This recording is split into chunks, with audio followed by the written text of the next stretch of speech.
Hello, it's Sunday morning and it's very bright and sunny, so please excuse the sunglasses. The sun is pretty much directly behind the camera, and as I don't want to get blinded, sunglasses it is. And they're huge, as you can see. These are my film star sunglasses. So I'm out here, I've done a bit of gardening and I've got a cup of tea. And this isn't the video that I had planned to put up today. Today I was going to put up one about doing something in the garden, and that can happen tomorrow. But I wanted to answer some of the questions that were raised following my Homestead Tour video yesterday, and there were lots and lots of questions, so there's obviously things I haven't explained properly in the past, so I'll try and run through those questions. If I haven't answered your question, please leave it again in the comments for this video, and I promise you I'll come back to it. So we have been here for 2.5 years, and when we moved in there was just one fencing off a paddock from the gravelled yard, and everything else we've put in, apart from the mature fruit trees, because they've been here 50 plus years. So we've been here 2.5 years. So everything, food forest, the chicken setup, and the vegetable garden we've put in. A little bit of history. We're in an area where there are a lot of small holdings, homesteads. When these houses were first built in the 1930s by the local authority, each one had about 10 acres with it, which would allow the tenants to earn a living from the land. And this particular house had a tenant in it for 60 plus years.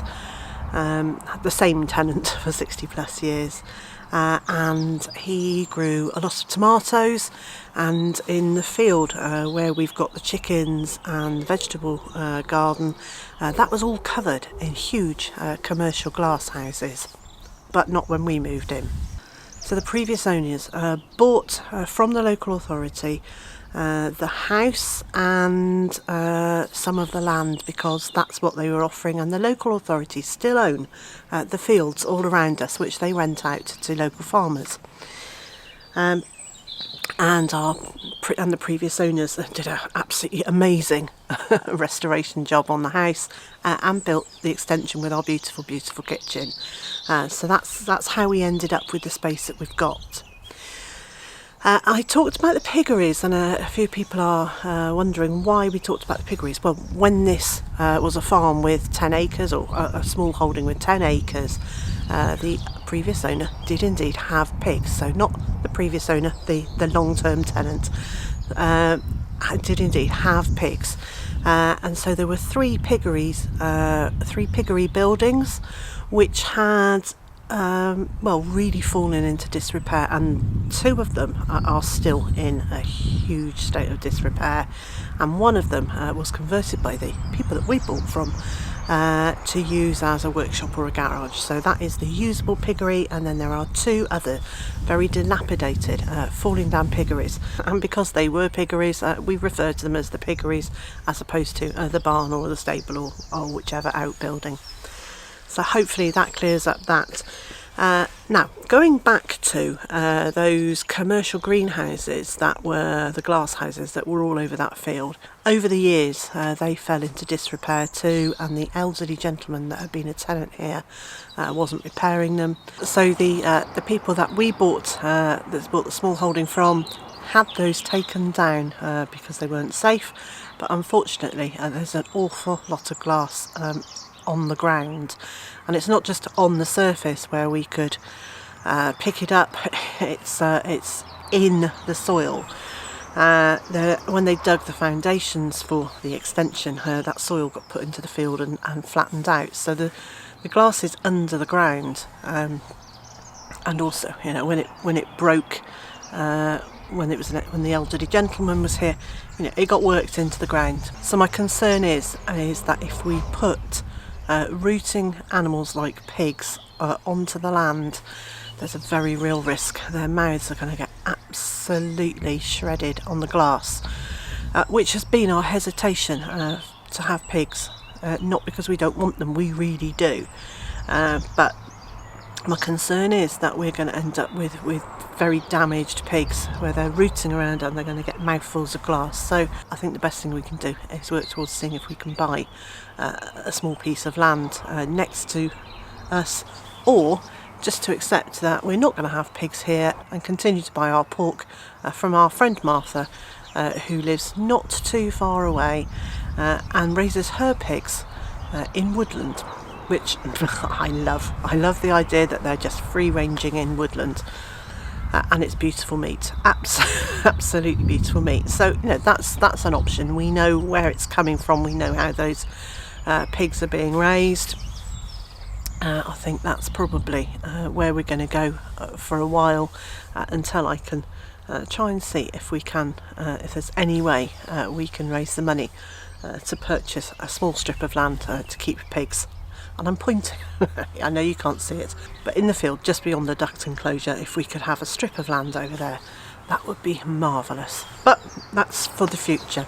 As a couple of people asked me about the diesel field. Now, this isn't because we've struck oil there. It's named the diesel field because the first 3 chickens we got came from my daughter. A couple of days after she got the chickens, she discovered she was pregnant with grandson number 2. And she just got to the point where she was finding it very difficult to lean into the hutch and to look after them properly when she was quite heavily pregnant, and then again after she'd had the baby. And we said, we'll have them, and that's coincided with us moving here. So a couple of weeks after we first moved here, 3 chickens came from my daughter, and they had been named Jack, female Jack, Jack, Diesel and Bluebell. And unfortunately Bluebell died not long after she came here, but we still have Jack and Diesel. And so that area became called the Diesel Field.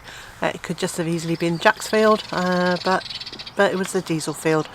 So it's named after one of the chickens in much the same way as Big White's field is named after Big White. And in some ways it would have made sense for the Diesel Field to be called Elvis's Field, but Diesel was here for a year before Elvis was, and so Diesel Field has stuck. One person commented that I'm obviously working to a plan that I'm working through. Well, I would like to say I'm working to a plan. And in my head there was a vague plan.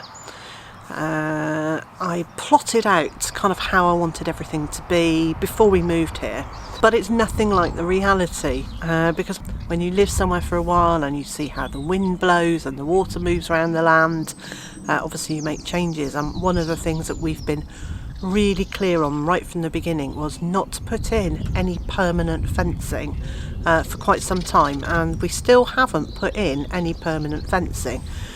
So fence posts are quite short, and they're just popped into the ground, they're not cemented in,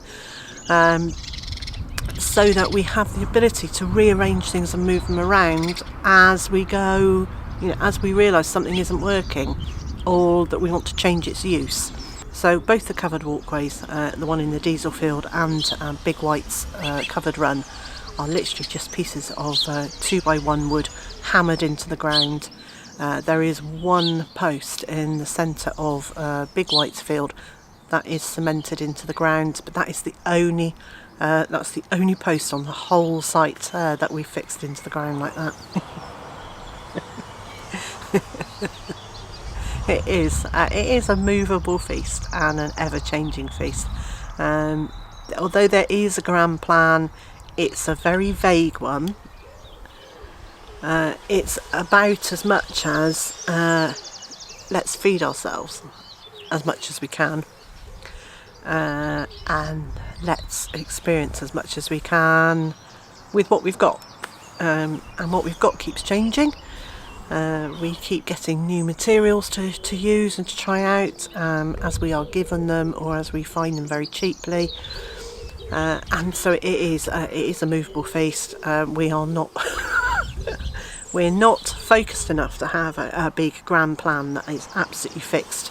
It is ever changing. and in 5 years' time I suspect this place won't look anything like it does now. Obviously the trees will be mature and the bushes will be more mature. Hopefully there'll be loads of hedges, but who knows? Who knows what the future will bring when we get other birds coming in. Dynamics will change, things like that. Somebody asked me if we ever tried the turkeys. Turkey eggs are in the incubator right now, due at the end of the month. So yes, we are trying turkeys, but they're not with us yet. Well, I hope that's answered some of your questions. If there are any others, please just leave them in the comments. I'm out of tea, so I'm going to go in, make a cup of tea and make some breakfast. And so, wherever you are in the world and whatever you've got planned for today, I hope it's a good one, and I also hope you'll join me again tomorrow.